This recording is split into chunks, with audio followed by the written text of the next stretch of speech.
Laura's the photographer, getting some still pictures of the area. You can get an idea. Here, I'll pull back a little bit. And we're coming up to another gate and another bridge. I think this is the A40 or some highway coming out of Canterbury. Quite a bit of traffic, very noisy. People on their way up to London or ports north. Lots of lorries, trucks bringing stuff across. They can go over by ferry, but they also can get onto the Channel train, drive their trucks up onto the train cars, and then be hauled over to Europe and beyond. So here's an interesting little contraption, a double gate with fences on both sides to keep the cattle out. So I think they let the cattle graze here on both sides. Here it's too muddy now for them to do much of anything. You can see a little sign here talking about keep your dogs on leads, etc., because the vicious cattle might destroy them. There's the traffic up above going by on the bridge, and then the far end is another gate. So I'm going to take a shortcut here and squeeze around the thing. We'll take you into the bridge. Here's the river on our side, of course, and some graffiti art underneath here. It's not really that common. When you get up to London, though, you see it all over the place. But down here, it's not so commonplace. And then more of the valley here on the other side. You can see.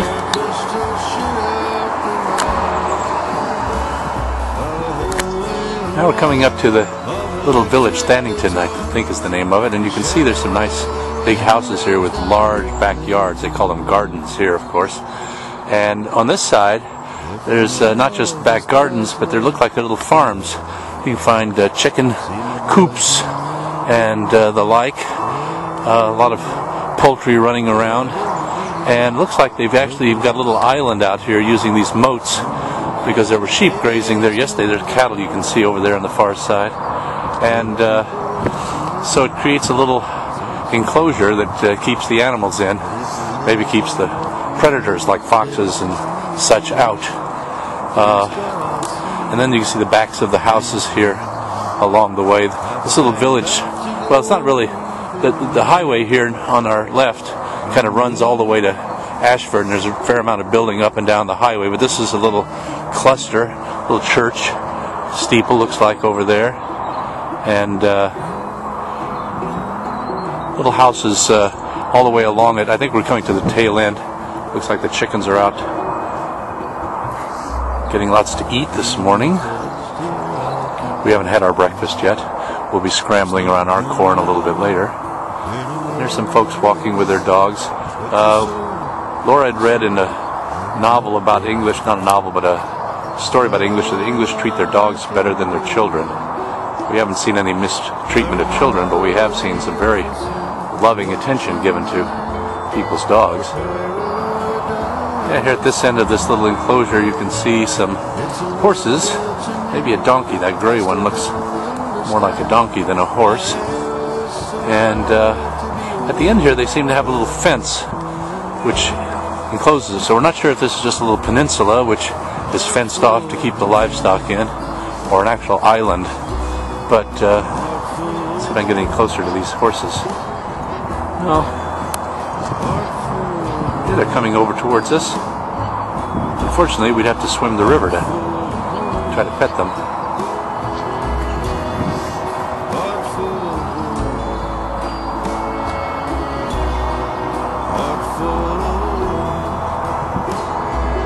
Maybe they're going to make a break for it. No, I don't think so. Looking for grass. Maybe one younger one. Seems more frisky.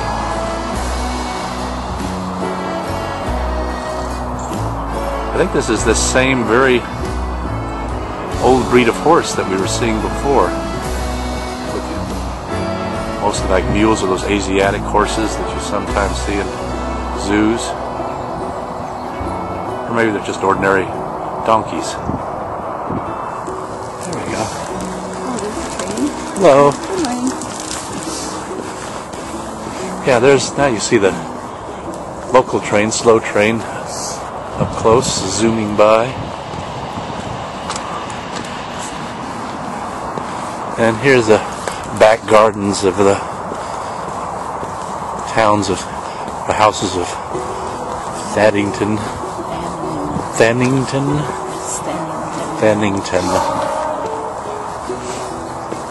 Our usual routine is to walk out a little over an hour or half an hour and then walk back, listen to our books.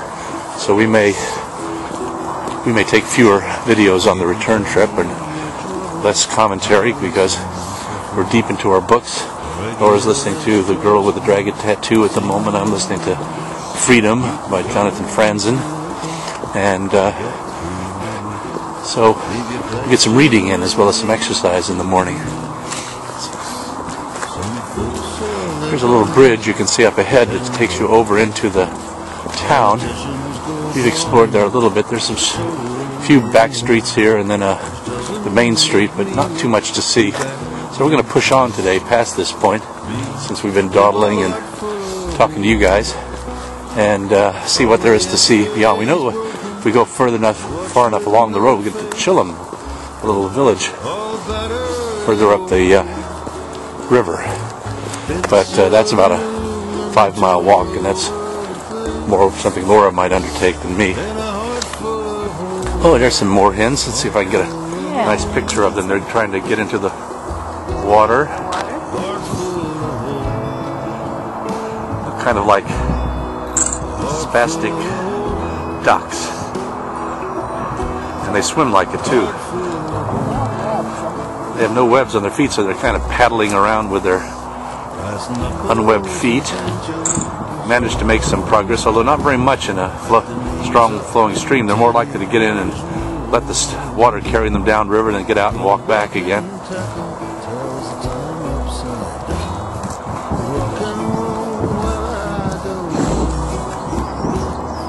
Here's a little poster that tells us about these marshes that we're in. These are called the Hambrook Marsh area, which you can see out here. Long expanse of low-lying, wet area, I guess, for waterfowl and local wildlife. Now on the other side, here looks like a path up to the other side of the valley. Bench is my favorite thing, to stop and take a rest. And then another continuation of the path up the river. So we're going to explore, see what we can find up here. As I said, the water is very high in the river, and you can see it's sort of creeping up the back gardens here for people's houses, and neighbors are coming out to look at it to see whether they have to worry about it actually getting up into their houses. The ducks, of course, are not worried. Well, the first thing we've discovered is a little lake here, Tonford Lake, which is a sign that says you can fish if you're a member, but stay out if you're not. Here's somebody with their dogs coming along. Somebody's camped out here on the edge of the thing. You can see there's a little tent and cart for lugging one's tent. And here on the other side are the houses of Tannington.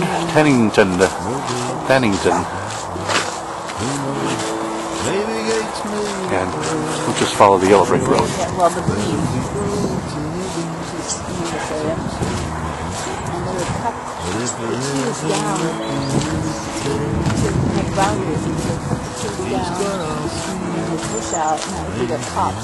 So these trees here are part of these old forests.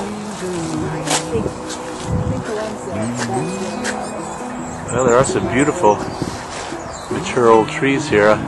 Now they're bare in the middle of winter. You can see a squirrel nest or two. But like those look like copse trees. See how they are all grown up from one, one bunch of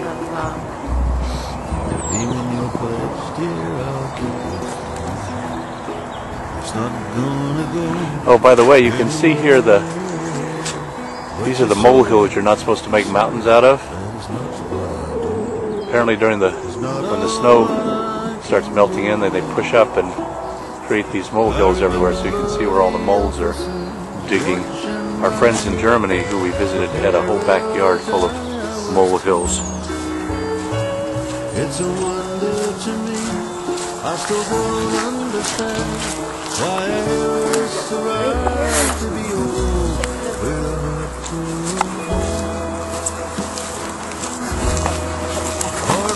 You had a telephoto lens.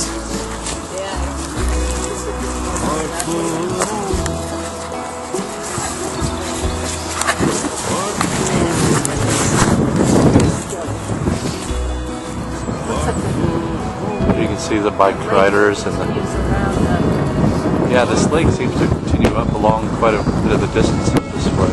Good morning. You can see this fellow up ahead of us with his 3 dogs running around having a great time.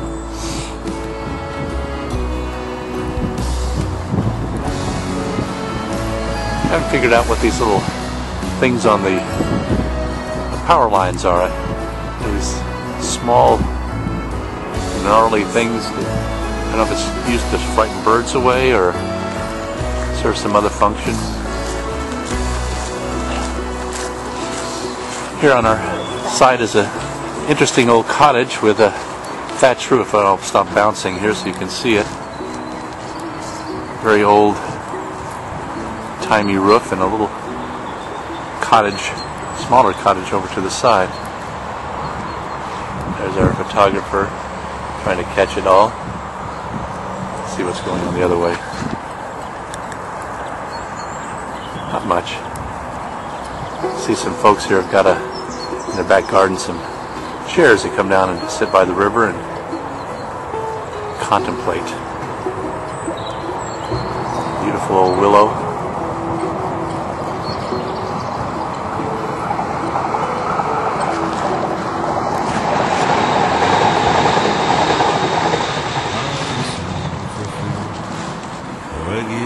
Here we're right by the banks of the river. We just navigated through a big wet place on the river.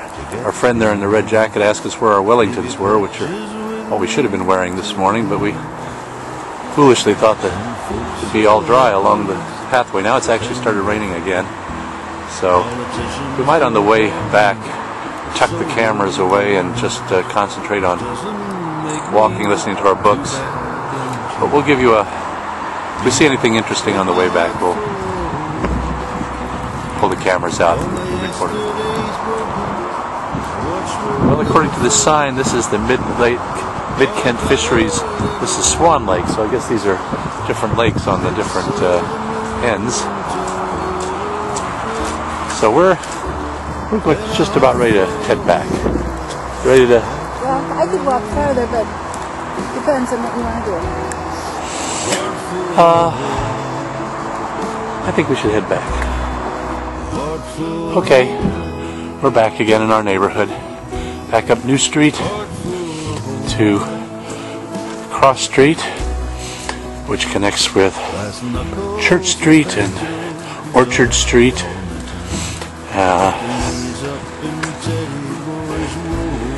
And from there you can get into the city.